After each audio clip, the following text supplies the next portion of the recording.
நான் சேலத்திலிருந்து வரேன். என் பேர் அருள்ராஜரத்ன ஆசிரியர். ஹைகோர்ட்டுக்கு ஒரு பணி விஷயம் வந்திருக்கேன். இப்போ இந்த இந்த கீழப்பாக்கம் இந்த பஸ் நிலையத்தில் இறங்கியிருக்கோம். முதல் முறையாக பார்க்குறோம். இதை திறந்து ஒரு வாரம் தான் ஆகுது. இதை பற்றி எனக்கு கருத்து என்னென்னா, ரொம்ப நீட்டாக இருக்கு. ஒருவில் சொல்ல போனால் ஃபாரின் டைப்பில் கட்டியிருக்கிறாங்க. ரொம்ப அழகாக சுத்தமாக இருக்குது. ஆனால் என்ன உள்ள ஏடிஎம் இங்கே உள்ளே வரணும். பொதுமக்களுக்கு அவசர தேவைக்கு ஒரு மருத்துவமனை அரசாங்கம் இங்கே உள்ள நிறுத்தி கொடுக்கணும். மருத்துவமனையும் ஏடிஎம் வரணும். அத்தியாவசிய பொருட்கள் வாங்குறதுக்கு சில கடைகள் இருக்கும்.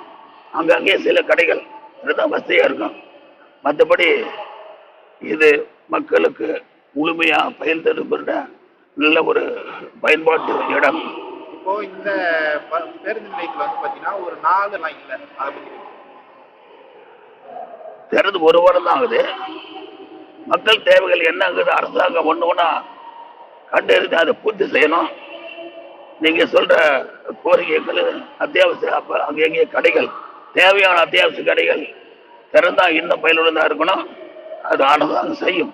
மக்கள் குறை தேவையை அறிந்து கண்டிப்பாக இது ஒரு மக்கள் பயனுள்ள ஒரு முழுமையான ஒரு அற்புதமான இடமா இது ஒரு நம்பிக்கை இருக்கு. ஓகே சார், என் பேர் யோகேஷ். நான் பஸ் ஏறதுக்காக வந்தேன்.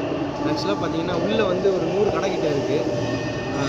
ஒரு சின்ன சின்ன கடைகள்லாம் இல்லை, நிறைய கடை ஓப்பன் பண்ணலை, இன்னும் அப்படியே தான் இருக்குது. ஸோ பொங்கல் வேறு வருது, கடைகள்லாம் ஓப்பன் பண்ணனா நல்லாயிருக்கும். டீ கடை இல்லை, டீ கடை இருந்தால் கொஞ்சம் யூஸ்ஃபுல்லாக இருக்கும். நான் வெளிலேருந்து டீ குடிச்சிட்டு வரேன், உள்ள டீ கடை இல்லை. அதெல்லாம் பார்த்தீங்கன்னா ஏடிஎம் இல்லை, ஏடிஎம்மும் காசு எடுக்க சுற்றிட்டு இருந்தேன், ஏடிஎம் இல்லை. ஏடிஎம் இருந்தால் நல்லாயிருக்கும். இங்கேருந்து ஏடிஎம் எடுக்கணும்னா 1 கிலோமீட்டர் வெளில தான் போயிட்டு வரணும். ஸோ பொங்கல் வருது, பொங்கல் இல்லைனா பிரச்சனை கிடையாது, கொஞ்சம் ஸ்லோவாக இருந்தால் பிரச்சனை இல்லை. பட் பொங்கல் வருது, நிறைய பேசஞ்சர்ஸ் வருவாங்க, நிறைய பேர் வருவாங்க, எல்லோரும் கொஞ்சம் யூஸ்ஃபுல்லாக இருக்கும். ஸோ ஏடிஎம்லாம் வந்தால் கொஞ்சம் நல்லாயிருக்கும். பேர் ஞானசேகரன். நான் மதுரையிலேருந்து வந்திருக்கேன்.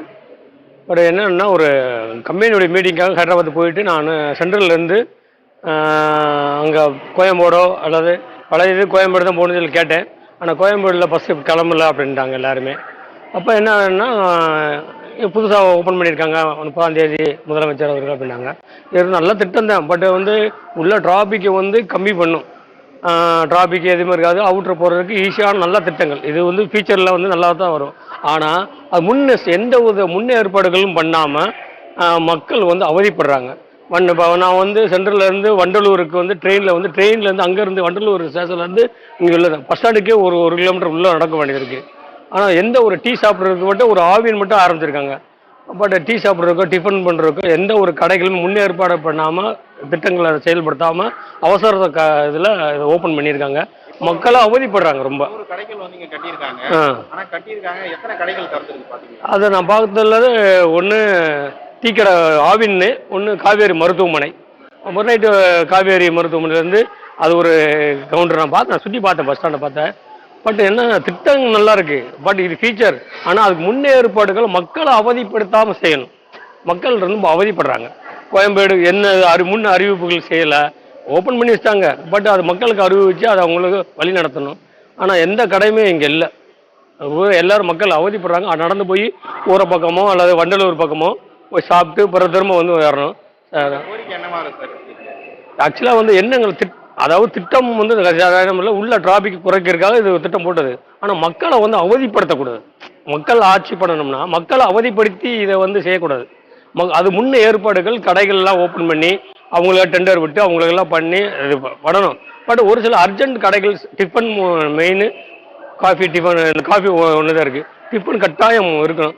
இல்லை ஸ்நாக்ஸு ஏதாவது ஒரு கடைகள் 3-4 கடைகள் எந்த கடையுமே இல்லை. ஒரே ஒரு கடை ஆவின் மட்டும் திறந்தது. இதனால் கொஞ்சம் முதலமைச்சர் வேகமாக எடுத்து ஆக்ஷன் பண்ணணும். செய்திகளை உடனுக்குடன் தெரிந்து கொள்ள உடனே சப்ஸ்கிரைப் பண்ணுங்க.